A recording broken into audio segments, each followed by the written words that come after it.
we represent something like 32 associations of 22 countries all around Europe, from Ukraine to Malta, okay? Ireland, I think Netherlands. I mean, now we hope that we can have also a British member. So, but this is another issue. But you can imagine, I am the only association at Council of Europe with participative status, which is engaged in family issues. The only one. Wow. Okay, the only one. Vincenzo Bassi, it is a real joy to talk to you today. Now, you are the president of a very large pro-family organization in Europe, FAFCE. It's a collection of largely Catholic organizations. And let me say straight up that we, Coalition for Marriage, UK's largest pro-marriage organization, tens of thousands of supporters from all faiths and none. Many of our supporters, most of our supporters are Christians, many of them are Catholic. And we all, the thing that ties us all together, Vincenzo, of course, as with you, is this idea that man-woman marriage is a valuable thing. And that's not to say other things don't take place in society. Of course they do. But what a man and a woman do is unique, it's special, and marriage brings something to society. And our problem, really, and yours too, I think, is that for some reason, the culture around us seems to be talking about anything but marriage, and almost as if marriage is the bad thing and anything else is the good thing, whereas in evidence, that's just not the case. And so the challenge is, Vincenzo, to find a way through to say that marriage is good and let other things, whatever, but actually to get back to a place where we recognize that marriage is actually the best thing for everyone, including those other groups who don't like it, because it brings about the best version of the next generation and the next society. So, Vincenzo, we've been speaking a little while before we've started recording, but I wonder if you could tell us a little bit about FAFCE, tell us what you do in Europe, maybe cover, for those of us who don't know, the difference between the EU, the European Council, and of course, we all know that the geographical nation, the geographical continent of Europe, which is, which we're still part of in the UK. Yes, thank you very much for the invitation. For us, is a good occasion even to seek out, as I said, friendship even with the United Kingdom. United Kingdom is a country which theoretically can be part of FAFCE, because as you say, FAFCE is has two very important goals. First one is to do lobby at European level, so both Council of Europe and European Union, and we do lobby also as national level, because we try to create intergovernmental alliance on family issues. We try also to have bilateral meetings with governments, with local governments, just to try to support our issues, finding out as much as we can arguments which can be interesting also for the local government. This is one goal. The second goal, which is for me really very, very important, is to develop a family Catholic association all around Europe.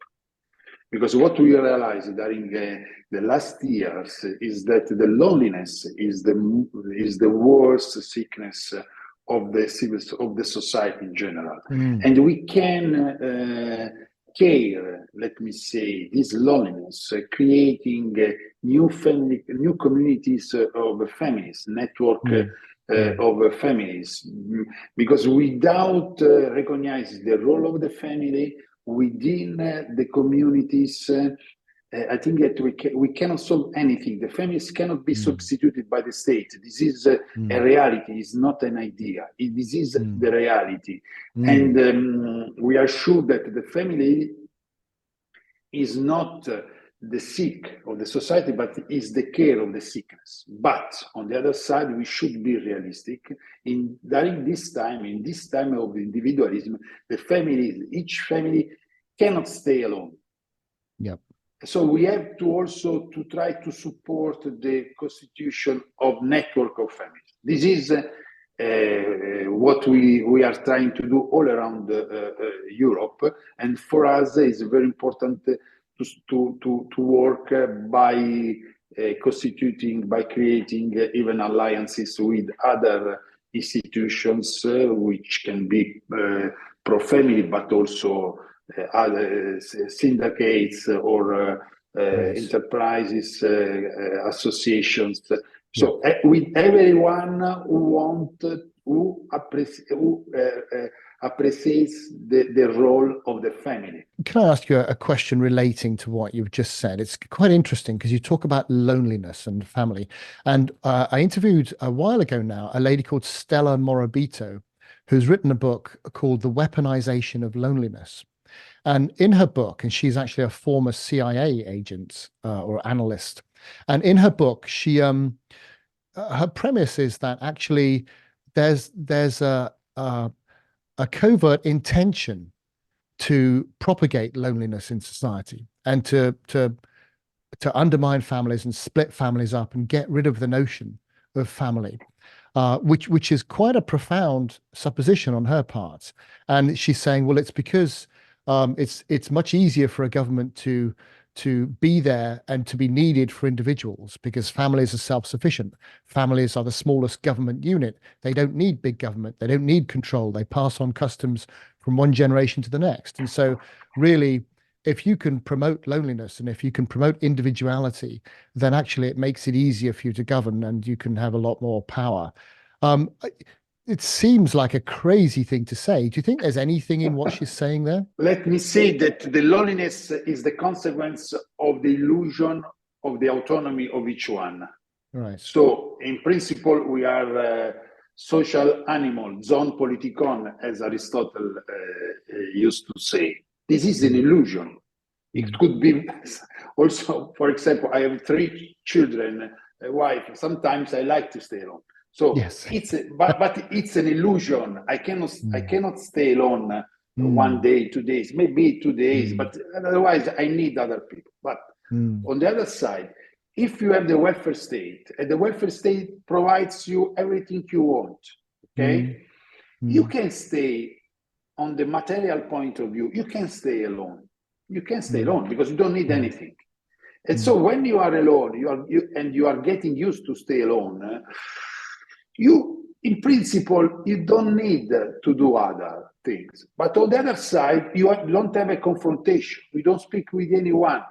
And what you see, your relation with the world is the your newspaper, internet, all the stuff like that. So you follow the public opinion. And you believe that the public opinion is the reality. Within this frame, I think that maybe it could happen what you said.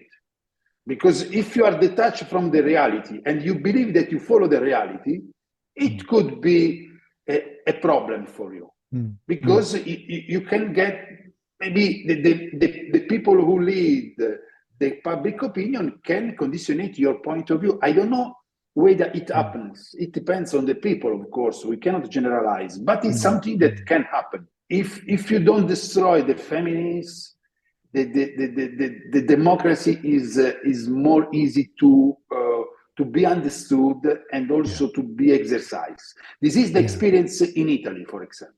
In Italy, we had the fascismo, which is a very complicated and very tough and terrible time, but the families were there.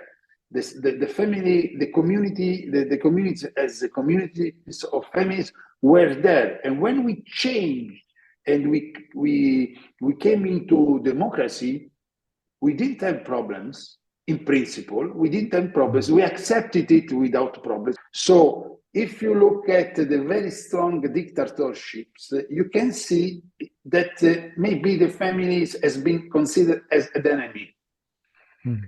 And sometimes the consequences of the dictatorships will last even after the end of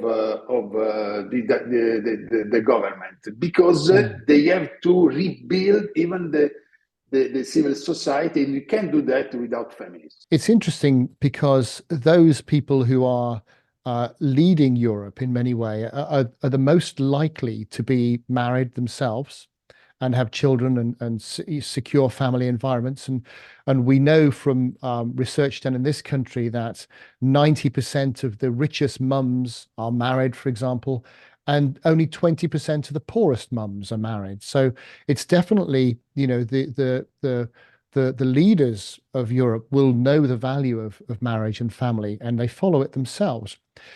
But why then do you think there's so reluctance for that message to be put out?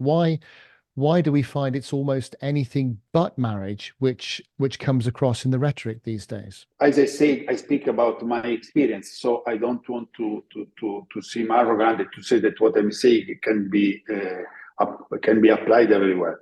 But what I can say is that if you look at the function of the family, you can see that the family carries out an essential function for the future of our society. And when we talk about the function of the family, we talk about the responsibility of the family. So the family is a responsibility, is not a privilege, is a responsibility, and you want to take on this responsibility because in principle you like to do that. Okay. Yeah. Of course, the public opinion in general, they make us, they want that this responsibility should remain at a private level. But the people notwithstanding that, the people want to get married.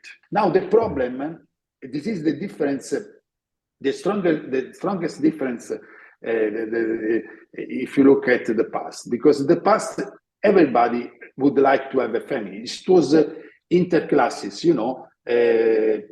simple people, workers, and rich people. Everybody had this experience, this vocation, the vocation of the marriage. Now the point is, the individualism is going to destroy these people. So if you are part of a network of families, and we go back to the loneliness, you get married, even though you are poor, even though you are a simple person. But if you are alone, detached from any community, of course, for you it's very difficult to imagine your future. So you live just for the day, and you don't think about the marriage. This is my conviction. I mean, I'm very much convinced of that. That's why what we try to say every time is that now, if you want to have a solution of our problems is one of the parts of the problem is the loneliness. Then we have to solve it by creating, by supporting networks of families. We need to do that. Everywhere, in every country in Europe, everywhere, because this is our common ground. In every country, Europe, there are exceptions, but not concerning the countries, only concerning the small territories and so on. But in principle, everywhere in Europe, we have this. That's why we need to have good experiences, good practice, because our mission, in my opinion, is to convince everybody that we cannot stay alone. We need family networks because everything can be made, every problems can be solved if you are not alone. So let's get into a bit of, I mean, you're absolutely right. And all the literature, all the research supports exactly what you're saying, and human experience supports what you're saying, And even, dare I say, you're a Catholic, you'll appreciate the scriptural reference that it isn't good for man to be alone. And, in many ways, man can't be good when he's alone, he or she, because actually it's in the interaction with other people that we create goodness. If you look at civil society, individuals helping other individuals, you learn how to do that from family. And one of the consequences of people having fewer and fewer children is children are growing up without the knowledge of how to interact with wider family groups, with wider people groups, because they grow up alone. and or they grow up on their screens these days. And so the ability to connect with other people is often lost, which is a big problem. So you've touched on what we do about it. And I really like the idea of encouraging and helping families to prosper and thrive. And you deal with organizations, so hooking up with other organizations that encourage and help families to prosper and thrive, which is great. But maybe we can get into the detail of that. I mean, how do we do that? How do we do that at a policy level? And then how do we do that at a practical level? Have you got any hints? So I want just primarily to say that you are right. I'm Catholic. I'm very proud to be Catholic. I don't want to hide it. I am Catholic, but I do not use any religious categories when I talk. Excellent. Because exactly the same as us. I do not need it. I do not need it. When I cited Aristotle, Son Politikon, but no not the Bible. Okay, but I do that not because, but just because I don't need it. That's I need to speak the language of the others. That's why, for example, absolutely right. Yep. When we speak about the function of the family, what we say all the time is that the family is not just a social institution; it's also an economic institution. And when we go into details of this reality, we say that the word economy comes from the old Greek oikia in nomos, and it means management of family. So no enterprise can be efficient without having as example the family. Because, for example, as you know, now I talk as a lawyer, there is no enterprise without organization, professionality, and good management. So, but the family is the proto-enterprise. So this is very real, concrete. What can we do? For me, it's very simple. It's not. It's complicated to do, but it's very simple.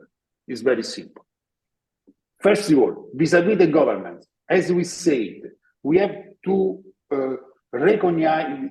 We have to try that the government, the states, will recognize the function of the family, and departing from the tax system, for example. Okay, so there is a difference among the entitlement of income and the availability of the income. Normally, we are taxed on the fact that we are entitled of income, but no one take care of the fact that this income sometimes, most of the time, has been used to carry out our responsibility, family responsibility. So if I have to use my income in order to in favor of my children, for example, this income must be excluded by the taxable basis, because otherwise I am taxed on something that something which is not available for me. But my responsibility is not familial responsibility. Is not a private responsibility. Is a private responsibility with the public relevance. Okay, because the marriage is something that is an engagement vis-a-vis the society and the state. Now we are living almost everywhere in Europe, a real, except some countries, but in general, we are living a very tax injustice for families. So we start about that. And as FAFSE, for example, at the Council of Europe, we are trying to push this explanation, this reality, this reality of injustice vis-a-vis the family. This is what we are doing now. In June, we'll do a side event at the General Assembly of the Council of Europe speaking about that. For example, this is just an example, okay? But on the other side, we have also to change our mentality, to start to take on responsibilities, to be aware of it, and to say that's a joyful responsibility. Of course, as we said, we have a problem because the loneliness is the sickness of everybody. So that's why we need to stay together. and to involve in this effort every institution, the church, the football team, everything, everybody. We should do it again, because it's true that at home we stay together, but we need, really need, that our homes will become homes and not apartment. You understand me, the difference? The apartment means that I am detached from anyone. So I don't know I don't know the neighbors, I don't know anybody. I'm the apartment, okay? And I must not be disturbed by anyone. If you have a home, it's different. It's different. So I think that what I'm saying is very simple. It's complicated to be done, but it's simple.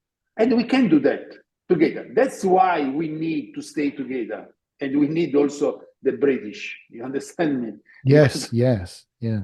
We have to find out, we have to stay together, we have to try to solve the common problems. Then everybody is responsible at home, of course.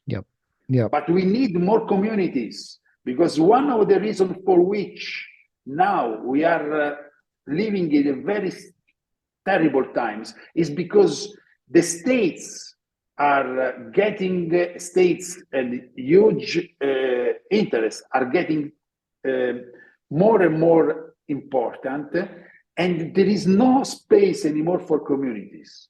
Yeah, absolutely. We need more communities, and if we want to, even to, let me say, to defeat, to win the nationalism, we need more communities. You mentioned the role of the church, you mentioned the role of the states, and both of those seem to be stuck in a rut of talking about other things and not family, and how we persuade them to, because you're right, the average person will believe what they hear, they'll believe what they read in the newspaper, and fair enough, they'll just follow that.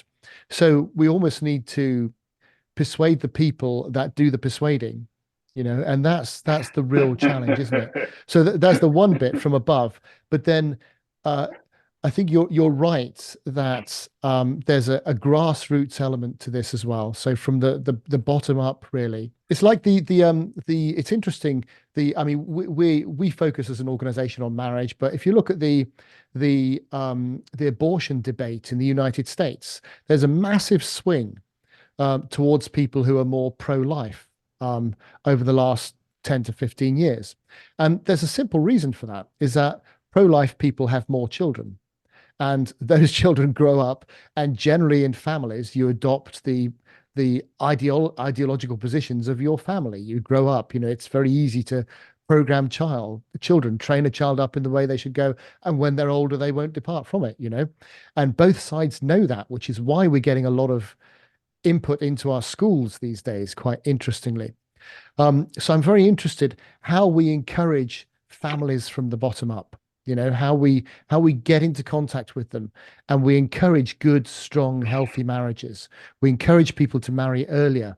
We encourage people to have more children, because it's wonderful. Of course, it's difficult, and of course, it's expensive, but that difficulty helps you grow as an individual, and the love you get and the profound experience of being a parent, nothing else can match. Yeah, I agree with you. How to do that? For me, what I see in my experience is that everybody of us walks alone. But to understand that in order to get a common goal, we need to stay together and to cooperate together, not in what I'm doing now in my association according to my vocation, but because if you want to have results for the entire society, we need to have some piece of our job to be done together with others. We represent something like 32 associations of 22 countries all around Europe, from Ukraine to Malta, okay? Ireland, I think Netherlands. I mean, now we hope that we can have also a British member. So, but this is another issue. But you can imagine, I am the only association at Council of Europe with participative status which is engaged in family issues. Wow. The only one. Wow. Okay, the only one. If you look at my budget, is ridiculous. Is ridiculous in comparison with the budget of all the other organizations engaged in Europe. My budget, sorry for that, but I think that you should be transparent. Our budget is less than 200,000 euro. This is very wrong. Because the consequence, because now we are living, we work at bottom approach, but the public opinion has been made up. So if you don't have anyone who can represent you at up level, what you're doing down could be, I don't say useless, but isolated. You understand me? So now, really interesting. So now for me, it's incredible. I tell you, as a volunteer, for me, it's a very tough job, but I'm doing that. I'm trying to convince that FAFSE is not of the members, but is a common good for everyone, even for those who are not members. So I'm not talking about myself. I'm talking about the reality, because it's true, that's a reality, that I'm the only one to speak at European level. And as you know, in Europe, there are the hugest problem against the family. And I'm the only one, as the FAF say, to be there to represent the reality of the family. Is it for you something reasonable or not? Tell me, because otherwise I seem crazy. But I think that is not reasonable. Well, no, and when you think of the other influences that are being heard, and the amount of money that's going through other sorts of lobby groups, you don't stand a chance, do you really? But notwithstanding that, Tony, we do a great job. Professional job, okay? But this is providential. But we cannot, everybody must take on this responsibility. And I say that to everybody, I mean, to every level, church, civil society, everybody. So you're raising a really profound point, Vincenzo, I think, which is almost like, it's almost like endemic in the problem, because families are self-sufficient, families stick together, and they operate in their own units, because that's how a family works. And often you find that these other groups, although they individually comprise many smaller people than would you find in families, yet when they operate together, they're quite effective and quite loud. And they can contribute many, many resources. And I think you're absolutely right that the key forward and the strategy forward is to encourage families, family groups to operate together and to make their voices heard more loudly. Because at the end of the day, our politicians are populists, and they will listen to the loudest voices, and they will be worried about the people who seem to make the most noise and give them the most threat in terms of negative publicity. So the solution from that point of view, as you say, seems to be for families to work together with organizations who work together with other organizations to make a bigger, louder noise and say, well, actually, we're here too, and you need to listen to us as well. We need to represent associations which, as we said, could represent families. So if you can turn up and say, look, I'm speaking on behalf of 1 million families. Bravo. You understand it. This is not my, I mean, I hope the future, the upcoming presidents of FAFSE could say in this way. Well, let's you and me see what we can do about that, hey? No, well, but the point is to be aware of the analysis, then of the opportunities. Then it's not up only to us to do it. There is also the providence sometimes is much more efficient than we.